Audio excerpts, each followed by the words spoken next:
சந்தோஷமாக இருக்கீங்களா? இன்றைக்கும் கர்த்தருடைய வார்த்தைக்கு நம்ம ஜெபிப்போம். ஆண்டவரை எங்களோடு பேசுங்க என்று சொல்லி அவரை நோக்கி நம்ம பார்ப்போமா? ஆனந்தமாம் செட்டை வீரித்து பரவசமாய் ஆகாயத்தில் ஏறி போயினும் வானமண்டலங்கடந்து பறந்து மேலே சென்றிடினும் மகிழ் ஒரு காலத்திலும் நான் மருவி உம்மை கிட்டி சேர்வேன். தேவனே, நான் ஓமதண்டையில் இன்னும் நெருங்கி சேர்வதே என் ஆவல் பூமியில். அன்பின் ஆண்டவரே, இன்றைக்கும் கூட இந்த இரவு வேளையில் நீங்கள் எங்களோடு பேசுங்கப்பா. உடைய வார்த்தையின் மூலமாக எங்களுக்கு வருகிறதான ஆசீர்வாதங்கள் உங்கள் பிள்ளைகளுக்கு பெரிதாக இருக்கட்டும். வார்த்தைக்கு விரோதமாக செயல்படுகிற எல்லா பொல்லாத ஆவிகளே இயேசுவின் நாமத்தில் கட்டுகிறேன். பரிசுத்த ஆவியானவரே, நீங்கள் ஆளுகை செய்யுங்க, நீங்கள் பேசுங்க. இயேசுவின் நாமத்தில் ஜெபிக்கின்ற நல்ல பிதாவே, ஆமீன். ஹல்லேலூயா. கிருபை நிறைந்த இயேசுவின் நாமத்தினாலே உங்களை வாழ்த்துகிறேன். கர்த்தர் நல்லவர், அவர் கிருபை என்றும் உள்ளது. இன்றைக்கும் கூட கர்த்தர் என்னை பலப்படுத்தி உங்களுக்கு முன்பதாக நிற்க வைத்திருப்பார் என்றால் அவருடைய பெரிய சுத்த கிருபை, அதற்காக நன்றி செலுத்துகிறேன். கர்த்தர் ஒதுங்கியிருக்கிற உங்களை உயர்த்துவேன் என்கிற ஒரு தலைப்பில் கர்த்தர் உங்களோடு பேசுவார். ஜெபத்தோடு கருத்தாக அந்த வார்த்தையை நம்ம நினைச்சுவோம், நம்ம கவனிப்போம், எடுத்து வாசிப்போமா? ஏசாயா 40ஆம் அதிகாரம் 31ஆம் வசனம். கர்த்தருக்கு காத்திருக்கிறவர்களோ புது பலன் அடைந்து கழுகுகளைப் போல செட்டைகளை அடித்து எழும்புவார்கள். அவர்கள் ஓடினாலும் இளைப்படையார்கள், நடந்தாலும் சோர்ந்து போகார்கள். அருமையானவர்களே, இன்றைக்கு உங்களுக்கு முன்பாக இருக்கிற பெரிய பிரச்சனை, இதை எப்படி நான் எதிர்கொள்வேன்? எனக்கு பலனே இல்லையே, எனக்கு கூட வயதாகிவிட்டது, இதை நான் எப்படி நான் மேற்கொள்வேன் என்று சொல்லி ஒதுங்கி பதுங்கி போய் ஒளிந்திருக்கிற ஒரு சூழ்நிலையில் என் சூழ்நிலை எனக்கு சரியாக இல்லையே என்று சொல்லி நீங்கள் ஒரு மூலையில் பதுங்கி இருக்கின்றீங்க. இன்று உங்களுக்கு தான் கர்த்தர் வந்து வாக்கு கொடுக்குறாரு. இந்த கழுகை போல் ஒரு அபிஷேகத்தை நான் உங்களுக்கு என்னச்சுவேன், நான் தருவேன் என்று சொல்லி உங்களை பார்த்து கர்த்தர் சொல்கிறார். கரந்தட்டி கர்த்தருக்கு நன்றி சொல்லுவோமா? ஹல்லேலூயா. கழுகை போல எத்தனையோ பறவைகள் இருந்தாலும் ஏன் இந்த கழுகை போல இந்த கழுகை ஒப்பிட்டு உங்களுக்கு பேசுகிறார் அப்படின்றால், எல்லா பறவைகளை காட்டிலும் இந்த கழுகு வந்து ஒரு விசேஷமான, ஒரு உன்னதமான, ஒரு உயர்ந்த, ஒரு கம்பீரமான தோற்றமளிக்கிற ஒரு கழுகு தான். இந்த கழுகை தான் கர்த்தர் நமக்கு எழுச்சுறாராம் ஒப்பிட்டு சொல்கிறாரு. கழுகை பற்றி நம்ம பார்க்கும்போது கிட்டத்தட்ட ஒரு 80 ஆண்டுகளுக்கு மேலாக அது என்ன செய்யும், உயிர் வாழக்கூடிய ஒரு பறவை. இந்த பறவைக்கும் 40 வயது ஆகணுடன அந்த பறவையின் வாழ்க்கையிலும் கூட அதுக்கு ஒரு பெரிய பிரச்சனை வருகிறது. ஏன் அப்படின்னு சொன்னால், 40 வயதுக்கு பிறகு அந்த சரீரத்தில் பலன் குறைந்து போய்விடும். தன்னுடைய சரீரத்தில் இருக்கிற அந்த இறக்குகள், இந்த சிறகுகள் எல்லாமே அது நல்லா முதிர்ந்து போய்விடும். முதிர்ந்து போனதுனால அந்த இறக்கை வைத்து அது 40 வயதுக்கு முன்பு பறந்தது போல் இப்போ அதால் நினைச்ச முடியல, பறக்க முடியல, அதே வேகத்தில் பறக்க முடியல. 40 வயதுக்கு முன்னால் அது எப்படி சுறுசுறுப்பாக இருந்துச்சோ அப்படி சுறுசுறுப்பாக அதுக்கு இருக்க முடியலை. அது மட்டும் இல்லை, வாயில் அழகு, அந்த அழகு வந்து அதுக்கு கூர்மையாக இருக்கும். அந்த கூர்மையான அழகை வைத்து தான் அது என்ன செய்யும், ஆகாரத்தை உண்ணும். ஆனால் இப்போ இருக்க சூழ்நிலைக்கு பார்க்கும்போது அந்த கழுகின் அந்த அழகு கூட அது தடித்து பருமனாகி அது சாப்பிடுவதற்கு அவ்வளவு அது என்ன செய்ய முடியாது, சாப்பாடை அதை எடுத்து அதை என்ன செய்ய முடியல, சாப்பிட முடியலை, முன்னாலே போல் சாப்பிட முடியலை. பிறகு காலில் இருக்கிற நகம்லாம் அப்படியே வளர்ந்து அந்த நகம் அப்படியே வளைந்து அது என்ன செய்ய முடியும், அந்த கால் நகமும் முன்னால் வேலை செய்தது போல் இப்போ என்ன செய்யாது, அது வேலை செய்ய முடியல. அது ஆக மொத்தத்தில் அந்த 40 வயதுக்கு முந்தைய பழையது அது முன்னால் எப்படிலாம் அது சரீரம் பலத்தோடு தன் கடமைகளை எப்படிலாம் செய்து எப்படிலாம் அது பறந்துச்சோ ஒன்றுமே செய்ய முடியல. இந்த கழுகினுடைய ஒரு தன்மை என்ன அப்படின்னு சொன்னால், இந்த பலவீனத்தோடு அது வாழணும் அல்லது சாகணும். ஆனால் இந்த கழுகு பலவீனத்தோடு வாழ அது விரும்பாது. அதான் அதனால் என்ன செய்யணும்னா, உயரமான ஒரு மலை உச்சியை தேடி போய் தனியாக நிச்சயம் தேடி போய் மலை உச்சியில் ஒரு இடுக்குகளை போய் நிச்சயம் உட்காந்துக்கிடும். உட்காந்து என்ன பண்ணும் அப்படின்னு சொன்னால், அதனுடைய இறக்கைகள் அந்த முடிகள் எல்லாமே நிச்சயம் ஒன்றுன்னா அந்த அழகினால் அது அப்படியே கொத்தி கொத்தி பிடுங்கி எடுத்துருமா. அந்த இறக்கைகளும் அப்படி தான், இறக்கைகளோட முடி எல்லாம் நினச்சிடும் பிச்சு எடுத்துரும். அது மட்டும் இல்லை, அந்த அழகு வாயிலுள்ள அழகெல்லாம் அது கடினமாக இருக்கிறதுனால ஓடு போல் இருக்கும்.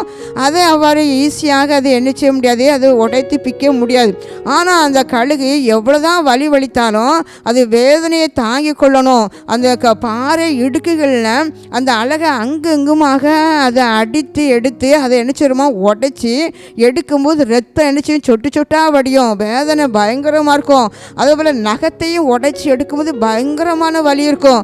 அது எந்த வலியாக இருந்தாலும் அது தாங்கி கொள்ளும். ஏன் தெரியுமா, அந்த வலி வரும்போதெல்லாம் இப்போதைக்கு இந்த வலியை நம்ம பொறுத்து கொண்டோமானாதான் நம்ம என்ன செய்ய முடியும், இனி உள்ள நாட்கள்லாம் பழையது போல் நம்ம என்ன செய்ய முடியும்.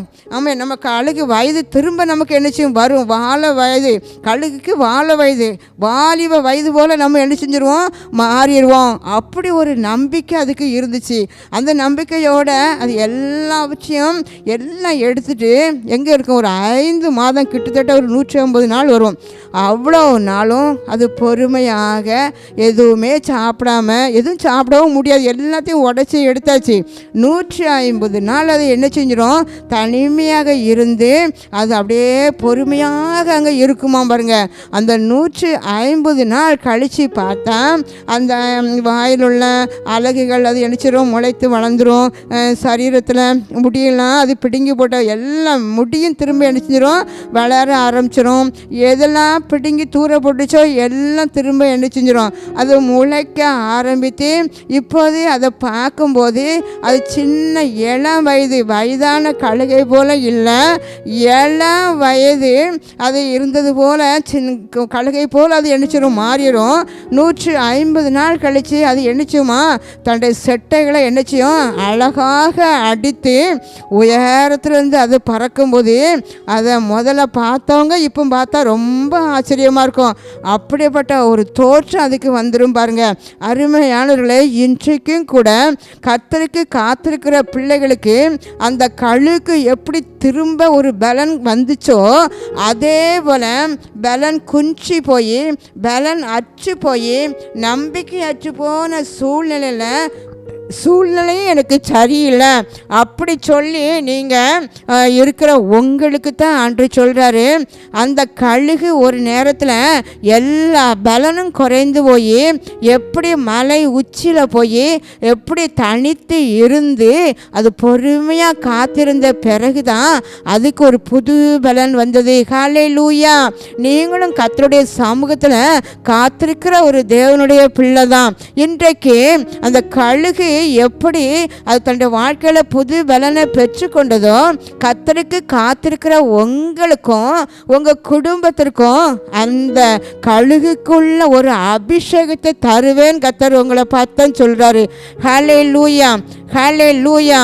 அந்த பலனற்று போய் நம்பிக்கை அற்று போய் நீங்கள் இருக்கலாம். அது மட்டும் இல்லை, மற்றவர்கள் கூட உங்களை பரிதாபமாக பார்க்கக்கூடிய ஒரு சூழ்நிலையில் நீங்கள் இருக்கலாம். ஆனால் இன்றைக்கி ஆண்டவருடைய சத்தத்தை இந்த வார்த்தையை இந்த இரவில் கேட்டுக்கொண்டிருக்கிற உங்களுக்கு தான் ஆண்டு சொல்கிறாரு, கழுகை போல பலனை தருவேன். கழுகு எப்படி தன் பலனை திரும்ப பெற்றுக்கொண்டு அந்த வாழ வயது மிந்தி வாழ்ந்தது போல அதுக்கு திரும்ப ஒரு வயது வந்துச்சு, திரும்ப ஒரு பலன் வந்துச்சு. பழையது முன்னால் என்னெல்லாம் செய்துச்சோ அதெல்லாம் அவ்வளோ அழகாக அது இயக்க முடிந்தது. நீங்களும் அப்படி நினச்சிட்டு இருக்கலாம், என் குடும்பத்தில் முன்னால் இருந்த ஒரு சுகம் இல்லை, என் சரீரத்தில் இல்லை, என் குடும்பத்தில் முன்னால் இருந்த ஒரு சமாதானம் இல்லை, ஒரு சந்தோஷம் இல்லை, ஒரு செழிப்பு இல்லை, இப்படி ஒவ்வொன்றாக முன்னால் இருந்தது போல் இப்போ நாங்கள் இல்லையே இல்லையே என்று சொல்லி நீங்கள் வேதனையோடு இருக்கலாம். கர்த்தருக்கு உங்களை பார்த்து தான் சொல்கிறாரு, அந்த கழுகுக்கு எப்படி எல்லாவற்றையும் இழந்த பிறகு எல்லாம் பிடுங்கி போட்ட பிறகும் புதிதாக எல்லாம் முளைத்து அது ஒரு புதிய கழுகை போல, இளம் கழுகை போல, புது பலனோடு பறந்து வந்தது போல உங்களுக்கும் கர்த்தர் சொல்கிற வார்த்தை அதுதான். உங்களுக்கு ஒரு புது பலன், சரீரத்தில் பலன் குஞ்சி போயிட்டீங்களோ அல்லது பலன் அற்று போயிட்டீங்களோ, ஏதோ ஒரு காரியத்தில் நம்பிக்கை அற்று போய் நீங்கள் இருந்து கொண்டு இருக்கின்றீர்களோ, மற்றவர்களும் உங்களை பார்த்து ஏளனமாக நெகட்டிவாக உங்களை பேசுகிறார்களோ, ஒன்றும் கர்த்தர் உங்களை பார்த்து சொல்கிறார், எதுவுமே நீங்கள் என்ன செய்ய வேண்டாம்.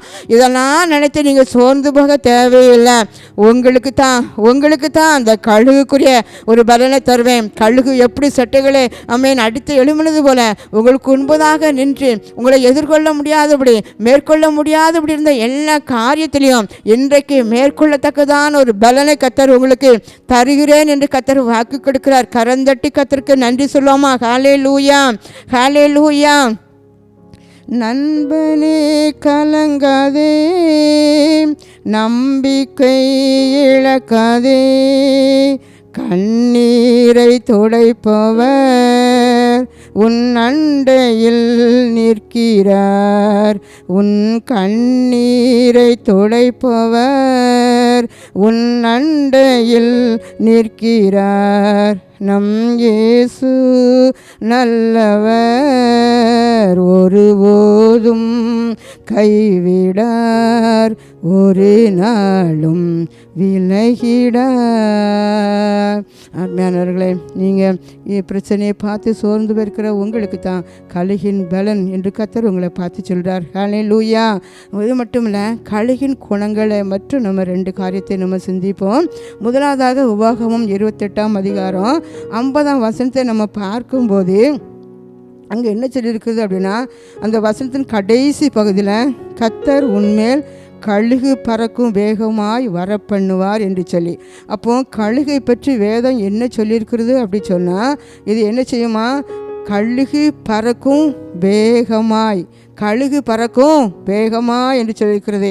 அப்போது வேத புத்தகத்திலும் கூட இந்த கழுகை பற்றி இவ்விதமாக தான் அங்கே எழுதப்பட்டிருக்கிறது. நம்ம மாலை நேரத்தில் வானத்தை அண்ணாந்து பார்த்தா எல்லா பறவைகளும் கூட்டம் கூட்டமாக என்ன செய்யும்? பறந்து ஓடும். ஆனால் இந்த கழுகு இனம் மட்டும் 10 பறவை 20 பறவை அப்படி சொல்லி கூட்டமாக பறக்கிறத நம்ம ஒருவரும் என்ன செய்ய முடியாது, பார்க்கவே முடியாது. ஏனென்றால் இந்த கழுகு இனம் வேறு எந்த பறவை கூட என்ன செய்யாது, அது சேராது. அது தனியாகவே தான் என்ன செய்யும், அந்த பறந்து போவதை நம்மால் அது பார்க்க முடியும். பாருங்க, அந்த கீழே பறக்கிற கூட்டமான பறவைகளை பார்த்து இந்த பறவைகள் கூட, இந்த கிளிகள் கூட, காகத்து கூட, இந்த மயில் கூட நம்ம சேர்ந்துக்கிடுவோம் அப்படின்னு சொல்லி அது என்ன செய்யாது, அது தன் இடத்த அது விட்டு கொடுக்காது. பாருங்க, எந்த பறவைகளையும் கூட அது என்ன செய்யாதான், அது சேரவே செய்யாது. அதனால தான் தேவனுடைய பிள்ளைகளையும் கூட நம்ம வாழ்கிற வாழ்க்கை ஒரு வித்தியாசமாக இருக்கணும்னு சொல்லி கர்த்தர் எதிர்பார்க்குறாரு. கூட்டமாக பரியாசக்காரர் உட்கார இடத்துல உட்காரக்கூடாதுன்னு தான் அன்று சொல்லியிருக்கிறாரு. அப்போ நம்ம இன்றைக்கு அந்த நம்ம ஆண்டவர் சமூகத்தில் அதிகமாக தனிமையாக தான் நம்ம என்ன செய்யணும், இந்த கழுகு தனிமையாக தான் பறக்குமா. ஆனால் தனிமை அதுக்கு அது கூட சேர்றதுக்கு ஆட்கள் இல்லாதபடி, பறவைகள் இல்லை அப்படி சொல்ல, அதுக்கு ஒரு நோக்கம் உண்டு. அது தனியாக பறக்கிறதுக்கு அந்த கழுகுக்கு ஒரு காரணம் உண்டு, ஒரு நோக்கம் உண்டு. அது தனியாக அது பறக்க பறக்க அது பலன் இன்னும் அதுக்கு அதிகரிச்சுட்டு தான் போகும். பாருங்க, அருமையானல உங்கள் வாழ்க்கை பிரயாணத்திலும் ஓட்டத்திலும் கூட நான் தனி நபராக தான் ஓடிக்கொண்டு இருக்கிறேன், ஒருவரும் என் கூட இல்லையே அப்படி சொல்லி நீங்கள் சோர்ந்து போயிருக்கிற உங்களுக்கு தான் அன்று சொல்கிறாரு, கழுகின் பலன் உண்டு. இந்த கழுகு எங்கேயும் தனியாக என்ன செய்யும், பறக்கும். ஆண்டவரே சொல்கிறாரு, தேவனுடைய அந்த புத்தகத்தை, வேத புத்தகத்தில் அநேக பரிசுத்தவான்களை அவர் என்ன செய்கிறாரு, அவர் தனிமைப்படுத்தி இருக்கிறாரு. அவர் தாவீதை தனிமைப்படுத்தினார். அவங்க சகோதரர்கள் அவங்க குடும்பத்தை விட்டு அந்த தாவீதை அவர் என்ன செய்றாராம், தனிப்படுத்தி அவருக்கு அவர் வெற்றி கொடுத்தார். தனிமையில் வாழ்ந்தாலும் ஒரு வெற்றியுள்ள வாழ்க்கை வாழ்வதற்கு கர்த்தர் அவரை தனிமைப்படுத்தினார் என்பதாக பார்க்குறோம். அதே போல் யோசேப்பை எடுத்துக்கிட்டோம் அப்படின்னு சொன்னால், யோசேப்பை தன்னுடைய குடும்பத்தை விட்டு யோசேப்பை பிரித்தார், சகோதரரை விட்டு கர்த்தர் யோசேப்பை பிரித்தார் பாருங்க. ஏன்னா அந்த பிரிக்கப்பட்ட அவர் தனிமையாக நிற்க வைக்கிற ஒவ்வொரு பிள்ளைகள் மேலேயும் ஒரு பெரிய மகா பெரிய ஒரு தேவ திட்டத்தை அவர் நினைச்சுக்கிறாராம், வைத்திருக்கிறாரு. அது மட்டும் இல்லை, நம்ம ரூத்தை பார்க்கும்போது குடும்பத்தை விட்டு ரூத்தை நினைச்சாராம் தனிமைப்படுத்தினார், அவங்க இனத்தை விட்டு நினைச்சாராம் அவர் தனிமைப்படுத்தினார். அப்போ ஏன்னா இவங்களெல்லாம் அவர் தனிமை கர்த்தர் படுத்தினதுக்கு காரணம் அவங்க மேலே ஒரு பெரிய திட்டத்தை வைத்து தான் அவங்கள தனிமைப்படுத்தினார். ஒரு மேலான திட்டம். இந்த தனிமைப்படுத்தப்பட்டவர்கள் சாதாரணமானவர்களே கிடையாது. அவங்க வாழ்க்கையில் கர்த்தர் ஒரு பெரிய தரிசனத்தை நினைச்சாராம் அவங்களுக்கு வைத்திருக்கிறாரு. அவங்கள நல்ல அவங்க உருவாக்கி கர்த்தர் அவர்களை மேன்மைப்படுத்துவேன் என்பதாக சொல்கிறாரு. இந்த தனிமைப்படுத்த பிள்ளைகளை கர்த்தர் ராஜாக்கள் முன்பாக நான் நிற்க வைப்பேன் என்பதாக கர்த்தர் வாக்கு கொடுக்கிறார். கரந்தட்டி கர்த்தருக்கு நன்றி சொல்லுவோமா? ஆனால் நம்ம நினைக்கிறோம் அந்த தனிமைங்கிற பாதையை ஒரு பெரிய தோல்வி அப்படின்னு சொல்லி நம்ம நினைக்கிறோம். ஆனால் இன்றைக்கு ஆண்டவர் யாரெல்லாம் நீங்கள் தனிமைப்படுத்தப்பட்ட நிலையில் நின்று கொண்டே இருக்கின்றீர்களோ உங்களை தான் ஆண்டவர் பார்த்து சொல்கிறாரு, இது ஒரு தோல்வி நீங்கள் நினைக்கக்கூடாது. எல்லாரும் இருக்காங்க. நான் மிகுந்த மோசமானவன் அல்லது மிகுந்த மோசமானவன், நான் ஏதோ நிறைய பாவம் செய்திருக்கேன், அதுதான் என் வாழ்க்கையில் இப்படி இருக்கணும் என்று சொல்லி நீங்கள் நினைக்கிங்க. ஆனால் கர்த்தர் இன்னைக்கு உங்களை பார்த்து தான் சொல்கிறாரு, அப்படிலாம் நீங்கள் நினைக்கவே கூடாது. நான் தான் உங்களை தனிமைப்படுத்தி வச்சிருக்கிறேன், உங்களை நான் வித்தியாசமாக நான் நினைச்சுவேன், நான் கவனிப்பேன்னு கர்த்தர் உங்களை பார்த்து தான் சொல்கிறார். ஹல்லேலூயா. அப்போ தனிமை பாதையில் இருந்து நாம் நடந்து வருகிற உங்களுக்கு தான் கர்த்தர் சொல்கிறார், நான் உங்களை தனிமைப்படுத்தினேன். ஏன்னா நான் உங்களோட பேசி உங்களை உருவாக்கி நான் உங்களை பயன்படுத்த போகிறேன் என்று கர்த்தர் உங்களை பார்த்து தான் சொல்கிறார். கரந்தட்டி கர்த்தருக்கு நன்றி சொல்லுவோமா? ஹல்லேலூயா, ஹல்லேலூயா. பலவீன நாட்களிலே பலன் தந்து தாங்குவார், பலவித சோதனையில் ஜெயம் நமக்களிப்பார். ஆபத்து காலத்தில் அரணான கோட்டையும் கேடகமும் துருகமும் பலனவரே, என்னை உண்டாக்கிய என் தேவாதி தேவனவர் தூங்குவதுமில்லை உறங்குவதுமில்லை. ஹல்லேலூயா, ஹல்லேலூயா. அப்போ தனிமையில் தான் அந்த கழுகு பறந்து அது ஒரு வெற்றியுள்ள வாழ்க்கை வாழ்ந்தது. அதே போல் தனிமையில் நிற்கிற உங்களையும் கூட கர்த்தர் ஒரு வெற்றியுள்ள வாழ்க்கை வாழ்வதற்காக கழுகுக்குரிய ஒரு அபிஷேகத்தை உங்கள் மேலே நான் ஊற்றிருக்கிறேன் என்று கர்த்தர் உங்களை பார்த்து தான் சொல்கிறார். கரந்தட்டி கர்த்தருக்கு நன்றி சொல்லுவோமா? ஹல்லேலூயா. இரண்டாவதாக பாருங்கள், ஏசாயா 40ஆம் அதிகாரம் அந்த 31 இருக்கிறது. நீங்கள் ஓடினாலும் இளைப்படையார்கள். இந்த கழுகு எவ்வளோதான் அது வேகமாக பறந்தாலும் அது என்னச்சு, அதான் அது டயர்டாகவே அது என்னச்சு, அது டயர்டாகாது, பலவீனமாகாது. அதே போல் தான் அந்த வாழ்க்கையிலும் கூட எல்லா பறவைகளும் நம்ம பார்க்கும்போது ஒரு குறிப்பிட்ட எல்கை வரதான் அந்த பறவைகள்லாம் பறக்கும். நம்ம கண்ணுக்கு தெரிந்த கண்ணு பார்க்குற தூரம் தான் மற்ற பறவைகள்லாம் பறக்கும். ஆனால் இந்த கழுகு பறக்கிறத நம்ம இங்கேருந்து எண்ணிச்ச முடியாது, பார்க்க முடியாது. ஏனென்றால் இந்த கழுகு உயரத்தில் எல்லா பறவைகளை காட்டிலும் அது உயரத்தில் தான் பறக்கும் பாருங்க. அதாவது இப்போ நமக்கு மழை வருதுன்னா, மழை இடி மின்னல்லாம் வந்துன்னா மற்ற சின்ன சின்ன பறவைகள்லாம் என்ன செய்யும், அதை பார்த்து பயந்துடும். அது பயந்து போய் அது என்ன செஞ்சிடும், தன்னுடைய இந்த கூட்டுக்குள்ளே அந்த குகைக்குள்ளே அங்கே போய் ஒழிச்சுக்கிடும். அதாவது இந்த மழை நம்மளை பாதிச்சிடக்கூடாது, சேதப்படுத்திடக்கூடாது, இந்த மின்னல் நம்மளை சேதப்படுத்திடும், பாதுகாவலாக இருப்போம் என்று சொல்லி ஓடி ஒழிஞ்சுக்கிடும். ஆனால் அந்த கழுகு மட்டும் அப்படி கிடையாது.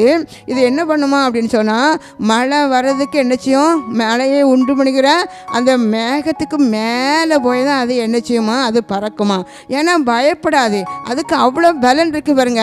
அதனுடைய இறக்கைகளே ஒரு நீட்டாக அது பெருசாக இருக்கிறதுனால எதுவும் அதை என்ன செய்ய முடியாது, தாக்க முடியாது. எவ்வளோ தான் எதிர்காற்று வீசினாலும் அந்த காற்று அதை சேதப்படுத்த முடியாது.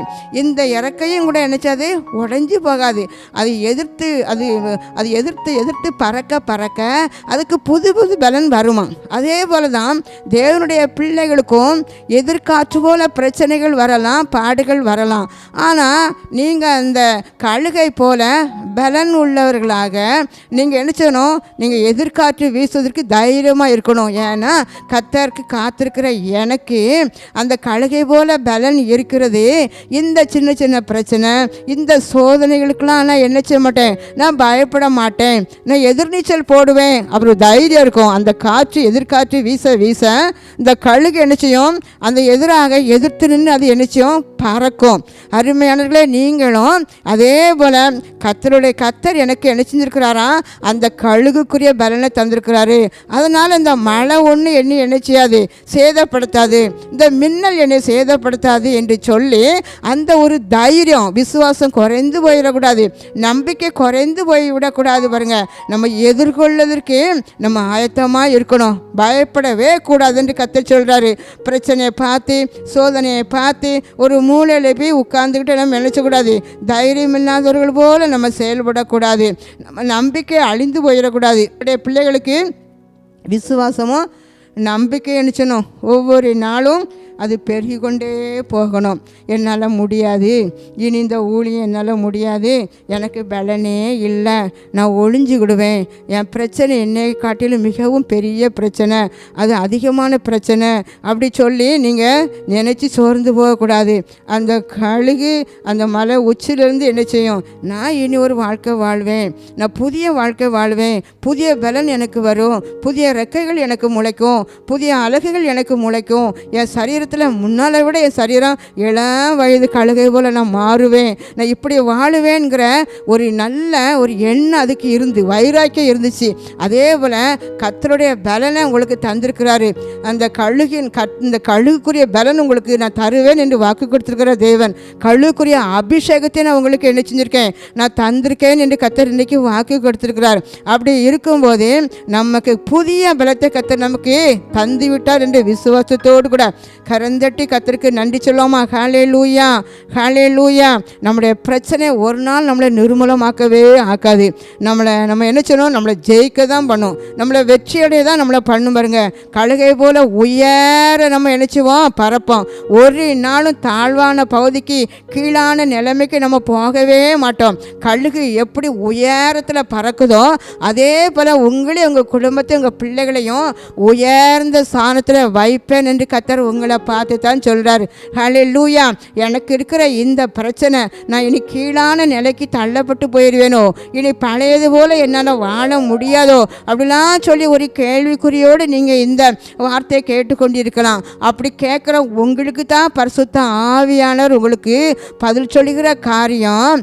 கர்த்தருக்கு காத்திருக்கிற என்னுடைய அருமையான பிள்ளைகளே, ஒரு நாளும் நீங்கள் இருக்கிற நிலையில் இருந்து கீழான நிலைக்கு நீங்கள் போகவே நான் விட மாட்டேன். நான் இப்போது நீங்கள் இருக்கிறதை பார்க்கலாம் 1000 மடங்கு உங்களை ஆசீர்வதிக்கும்படி என் கரத்தை உங்களுக்கு நேராக நீட்டி ஆசீர்வதிக்கிறேன் என்று கர்த்தர் உங்களை பார்த்து தான் சொல்கிறார். கரந்தட்டி கர்த்தருக்கு நன்றி சொல்லுவோமா. ஹல்லேலூயா, ஹல்லேலூயா. உங்களுக்கு எவ்வளவு பிரச்சனை உங்களுக்கு எதிராக நின்று கொண்டிருக்கிறதோ அவ்வளவுக்கு அவ்வளவு உயர பறக்கும்படி கர்த்தர் உங்களுக்கு பலனை தந்து விட்டேன் என்று கர்த்தர் உங்களை பார்த்து தான் சொல்கிறார். ஹல்லேலூயா, ஹல்லேலூயா. அருமையானவர்களே, கர்த்தர் இன்னைக்கு உங்களோடு பேசின காரியம் அதுதான். நான் பலனற்று போனேன், நம்பிக்கையற்று போனேன், என் சூழ்நிலை எனக்கு அப்படி தான் இருக்குது, என்னால் இனி பழையது போல் ஒன்றுமே செய்ய முடியாது, அப்படி ஒரு சோர்வான நிலையில் நீங்கள் தள்ளப்பட்டு நீங்கள் ஒதுங்கி நீங்கள் ஒளிந்து போய் ஒரு மூலையில் உட்கார்ந்து நீங்கள் அப்படி இருந்து கொண்டிருக்கிற உங்களை பார்த்து தான் கர்த்தர் சொல்கிறாரு. ஐயோ, நான் முன்னால் நான் நினச்சது போல் எவ்வளோ அழகான இருந்தேன், ஆனால் இப்படி இல்லையே என்று சொல்லி கலங்குகிற உங்களை பார்த்து தான் கர்த்தர் இன்றைக்கு அவர் வாக்கு கொடுக்கிறார். என் அருமையான மகனே, அருமையான மகளே, நான் ஒரு நாளும் நினைச்ச மாட்டேன் உங்களை நான் இருக்கிற நிலையிலேருந்து கீழான நிலைக்கு நினைச்ச மாட்டேன், தள்ள சொல்ல மாட்டேன் என்று கர்த்தர் உங்களை பார்த்து சொல்கிறார். கரந்தட்டி கர்த்தருக்கு நன்றி சொல்லாமா? ஹல்லேலூயா. கண்களை மூடி ஆண்டவர் உங்களோடு பேசுனதற்காக எல்லாரும் கண்களை மூடி நம்ம ஜெபிப்போமா? இன்றைக்கு கூட ஆண்டவரே நான் பலன் குறைந்து போய் இருந்தேன் ஆண்டவரே, எனக்கு பலனே இல்லையே, நான் என்ன செய்வேன் என்று சொல்லி நான் இருந்த எனக்கு என்னை பார்த்து நீங்கள் சொன்னீங்களே கழுகுக்குரிய ஒரு பலனை நான் உங்களுக்கு தந்திருக்கிறேன் என்று சொன்னதற்காக நன்றி ஏசப்பா என்று எல்லாரும் கண்களை மூடி சொல்லுவோமா? ஹல்லேலூயா, ஹல்லேலூயா. ஆண்டவரே நீர் எங்களோடு பேசினதற்காக உமக்கு நன்றி ஆண்டவரே. கர்த்தருக்கு காத்திருக்கிறவர்களுக்கும் புதுபலன் உண்டு என்று சொன்னீங்க. கழுகுகளை போல செட்டைகளை அடித்து எழும்புவார்கள் என்று சொன்னதற்காக உமக்கு நன்றி செலுத்துகிறேன் ஆண்டவரே. ஓடினாலும் இளைப்படையார்கள், நடந்தாலும் சோர்ந்து போகார்கள் என்று சொன்னீங்களே ஆண்டவரே. எங்கள் பிள்ளைகள் ஆண்டவரே ஐயா உமக்கு சோத்திரம். அந்த வாழ்க்கை ஓட்டத்திலும் கூட ஐயா நான் தனியாய் ஓடிக்கொண்டு இருக்கிறேனே என்று சொல்லி ஆண்டவரே புலம்புகிற ஒவ்வொரு பிள்ளைகளை பார்த்து நீங்கள் பேசுனதற்காக நன்றி செலுத்துகிறேன் ஆண்டவரே. நான் கூடவே இருக்கிறேன் என்று சொன்னதற்காக நன்றி அப்பா. அந்த தனிமைப்படுத்தப்பட்ட பிள்ளைகள் மேலே கழுகின் அபிஷேகத்தை ஊற்றினதற்காக நன்றி செலுத்துகிறேன் ஆண்டவரே. ஐயா நீ தேர்ந்தெடுக்கப்பட்ட பிள்ளைகள் சாதாரணமானவர்கள் இல்லை. ஒரு புதிய தரிசனத்தோடு கூட அவர்களை உருவாக்கி பயன்படுத்துவதற்காக ராஜாக்கள் முன்பாக நிற்கத்தக்கதாக நான் அவர்களுக்கு ஒரு அபிஷேகத்தை வைத்திருக்கிறேன் என்று சொன்னதற்காக உமக்கு நன்றி செலுத்துகிறேன் அப்பா. ஹல்லேலூயா. வியாதியின் மூலமாக பலன் குஞ்சு போன பிள்ளைகள் உண்டு ஆண்டவரே. கடன் பிரச்சனையின் மூலமாக குஞ்சு போன பிள்ளைகள் உண்டு ஆண்டவரே. நம்பிக்கையற்ற போன பிள்ளைகள் உண்டையா. பொருளாதார நெருக்கத்தில் ஆண்டவரே ஐயா என் பலன் குன்றி போய்விட்டதே என்று சொல்லி இனி என்னால் எழும்ப முடியாது என்று சொல்லி ஐயா ஒதுங்கி பதுங்கி இருக்கிற பிள்ளைகளோடு பேசினதற்காக உமக்கு நன்றி செலுத்துகிறேன் ஆண்டவரே. குடும்பத்தில் இருக்கிற பலவித பிரச்சனையின் காரணமாக, குடும்பத்தில் இருக்கிற குழப்பத்தின் காரணமாக பிள்ளைகளுடைய வாழ்க்கையில் ஒரு ஆசீர்வாதத்தை கூட காண முடியாதபடி எந்த ஒரு காரியத்தை மேற்கொண்டாலும் எல்லாவற்றிலும் கூட தோல்வியே நான் பார்க்கிறேன் என்று சொல்லி கலங்கி நிற்கிற பெற்றோர்களோடு பேசினதற்காக உமக்கு நன்றி செலுத்துகிறோம் ஆண்டவரே. பிள்ளைகளுடைய ஆண்டவரே திருமண காரியங்களிலும் கூட தோல்வியோடு கூட ஏமாற்றத்தோடு இருக்கிற பிள்ளைகள் வாழ்க்கையில் ஒரு அற்புதத்தை செய்வேன் என்று சொன்னதற்காக நன்றி அப்பா. அப்படிப்பட்ட பெற்றோர்களோடு கூட நீ பேசினதற்காக உமக்கு நன்றி செலுத்துகிறோம் ஆண்டவரே. ஹல்லேலூயா, ஹல்லேலூயா. ஆவியானவரே கண்ணீரோடு கவலையோடு இருக்கிற பிள்ளைகளை நீங்கள் பார்க்கிறதற்காக நன்றி ஆண்டவரே. பலன் குறைந்து போயிருக்கிற பிள்ளைகளை இப்போதே இந்த வார்த்தை கேட்டுக்கொண்டு இருக்கும்போதே உங்கள் விசேஷித்த பலன் கழுகுக்குரிய பலனை அந்த சரீரத்துக்குள்ளே இப்போதே இறங்க பண்ணுவீராக. எல்லா வியாதியும் இயேசுவின் நாமத்தினால எடுத்து போடுவீராக ஆண்டவரே. குடும்பத்துக்குள்ள இருக்கிற சாப இருள் இயேசுவின் நாமத்தில் வெளியேறுவதாக ஆண்டவரே. கடன் பிரச்சனை இயேசுவின் நாமத்தில் விலகுவதாக ஆண்டவரே. தரித்திரத்தின் ஆவி இயேசுவின் நாமத்தில் வெளியேறுவதாக. வறுமையின் ஆவி இயேசுவின் நாமத்தில் வெளியேறுவதாக ஆண்டவரே. சமாதானத்தை கெடுக்கிற பொல்லாத ஆவிகள் அந்த குடும்பத்தை விட்டு வெளியேறுவதாக என்று கட்டளையிடுகிறேன் ஆண்டவரே. தொழிலிலே நஷ்டத்தை உண்டாக்கி தொழிலை பண்ண முடியாதபடி ஆண்டவரே திணறி கொண்டிருக்கிற ஒவ்வொரு பிள்ளைகளுக்கும் நீங்கள் ஆண்டவரே ஒரு அற்புதத்தை இப்போது செய்வீராக. உடைய வார்த்தையை ஆண்டவரே எனக்கு தான் இந்த வார்த்தை கர்த்தர் என்னோடு பேசுகிறார் என்று விசுவாசத்தோடு இருக்கிற பிள்ளைகள் வாழ்க்கையில் அற்புதங்கள் நடக்கட்டும் இயேசுவின் நாமத்தினால. உங்கள் வார்த்தைகளை எடுத்துக்கொண்டிருக்கிற பிள்ளைகள் மேலே இப்போது இயேசுவின் நாமத்தினால ஒரு பெரிய அற்புதம் ஆண்டவரே நீ செய்து எங்கள் பிள்ளைகளை மகிழ பண்ண போகிறதுக்காக நன்றி செலுத்துகிறேன் ஆண்டவரே. ஒவ்வொரு குடும்பத்துக்குள்ள பரிசுத்த ஆவியானவரே நீ இறங்கி ஆண்டவரே உலாவுகிற தேவன் அல்லவா. இந்த குடும்பத்துக்குள்ள இப்போது உலாவுவீராக. வார்த்தையை கண்ணீரோடு கவலையோடு கூட காயத்தோடு கூட பலவீனத்தோடு கேட்கிற பிள்ளைகள் வாழ்க்கையில் இப்போதே அற்புதம் செய்வது உங்களுக்கு லேசான காரியம் ஆண்டவரே. ஐயா இந்த காரியத்தை எப்படி எனக்கு செய்ய முடியும், இந்த பிரச்சனை எப்படி நான் வெளியே வருவேன், இவ்வளோ பெரிய காரியத்தை என் தலைக்கு மீறி மிஞ்சி போன காரியம் அல்லவா என்று சொல்லி இது என்னால் முடியாது, இது எப்படி ஆகும் என்று சொல்லி கலங்கிருக்கிற உங்களுக்கு தான் கர்த்தருடைய ஆவியானவர் சொல்கிறாரு. உங்கள் வாழ்க்கையில் இருக்கிற பெரிய பிரச்சனையில் இருந்து உங்களை விடுதலை பண்ணி தேவனுக்கு அது லேசான காரியம் என்று சொல்லி உங்களை பார்த்து கர்த்தர் சொல்கிறார். ஹல்லேலூயா. நன்றி ஆவியானவரே, நன்றி ஆவியானவரே. இயேசுவின் நாமத்தினாலே, இயேசுவின் நாமத்தில் எல்லா சேவனின் ஆவிகள் மந்திர சூனியம் இப்போதே அழிவதாக. இயேசுவின் நாமத்தில் செயலற்று போவதாக ஆண்டவரே. எழும்பக்கூடாத படிக்கு, குடும்பங்கள் தலைக்க கூடாத படிக்கு, குடும்பத்தில் நல்ல காரியம் ஆண்டவரே எங்கள் பிள்ளைகள் காணக்கூடாத படிக்க ஆண்டவரே தடை பண்ணி வைத்திருக்கிற எல்லா அந்தகார ஆவிகள் இயேசுவின் நாமத்தில் அழிக்கப்படுவதாக. பொறாமையின் ஆவிகள் அழிக்கப்படுவதாக ஆண்டவரே. வஞ்சனை ஆவிகள், வஞ்சிக்கிற ஆவிகள் இயேசுவின் நாமத்தில் அழிக்கப்படுவதாக. ஒவ்வொரு பிள்ளைகள் வீட்டை சுற்றிலுமாக வேலி அடைத்து பாதுகாத்து கொள்ளுங்க ஆண்டவரே.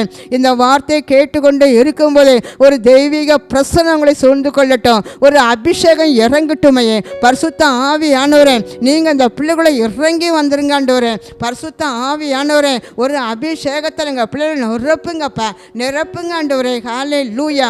மாம்சமான யாவர் மேலே என் ஆவியை ஊற்றுவேன் என்று சொன்னேன். ஆசையோடு தாகத்தோடு இருக்கிற பிள்ளைகள் மேலே உங்கள் ஆவியை ஊற்றுவீராக.